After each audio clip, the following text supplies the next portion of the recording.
Action. हाँ तो लड्डू जी, आप बेटा एक चीज़ समझो, कितना मज़ा आया वहाँ पे बैठे थे, यहाँ बुलाया यहाँ पे आ गए चुपचाप चुपचाप, बिल्कुल डिसिप्लिन्ड वे में बैठ गए क्योंकि दोस्ती हो गई है तो कहना मानना है।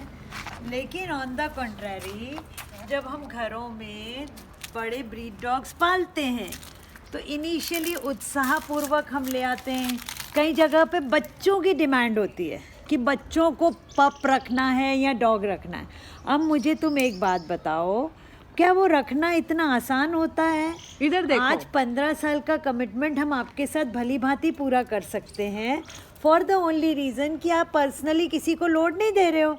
आप यहाँ बैठे हो, जो जिसका मन हो रहा है आपको पेडिग्री दे रहा है, जिसका मन हो रहा है रोटी दूध डाल रहा है, कोई टोस्ट खिला रहा है, कोई बिस्किट खिला रहा है। अब पॉइंट इज समझने वाली कि जो घर में ब्रीड डॉग रहता है उसको पालना इज़ अ बिग जॉब।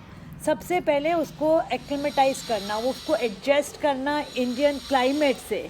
फिर उसके बाद क्या होता है, इनिशियली तो लोग बहुत उत्साह में लाते हैं, बहुत प्यार है, हमें बहुत अच्छे लगते हैं डॉग्स, हमारे बच्चों को बहुत पसंद है। बट होता क्या है, धीरे धीरे वो प्यार ठंडा पड़ता जाता है और वो ठंडा पड़ने से ये होता है कि वो एक वस्तु मात्र बन के रह जाता है कि कोई फर्नीचर का पीस लाए हैं या कोई होम डेकोर की कोई चीज़ लाई है जो ला के हमने रख दी। अब ये बताओ, इस तरह से अगर हम करेंगे तो क्या होगा, धीरे धीरे बढ़ते जाएंगे बढ़ते जाएंगे बढ़ते जाएंगे। अब हम आपको बताएं, जब वर्क परमिट भी इशू करती है ना अमेरिकन गवर्नमेंट, तो जिसको हम H1B वीज़ा बोलते हैं, वो 60,000 के लिए करती है ईयरली। 60,000 के बाद not even a single is allowed. लेकिन यहाँ तो ये व्यापार निर्बाध रूप से चल रहा है, आ भी रहे हैं, इलीगल ब्रीडिंग भी हो रही है। अब आप मुझे बताओ कि इस तरह से वो उनकी भरमार हो जाएगी लड्डू, और आपके भाई बहन सड़कों पे परेशान रहेंगे। तो इस पे कहीं तो प्रशासन को कुछ तो इस पे विचार करके स्टॉप लगाना चाहिए कि नहीं लगाना चाहिए? आप बताओ, मुझे बताओगे कि नहीं बताओगे?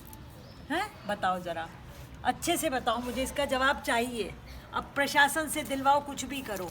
आखिर कब तक इस तरह से आपको दुत्कार झेलेंगे? फिर आपकी वेदनाएं हम लोग झेलते हैं, NGOs पे प्रेशर बढ़ता है, फिर उसके बाद एक परेशानी और होती है, आपस में कटुता, वो कितनी भारी पड़ती है, सोचा आपने कभी?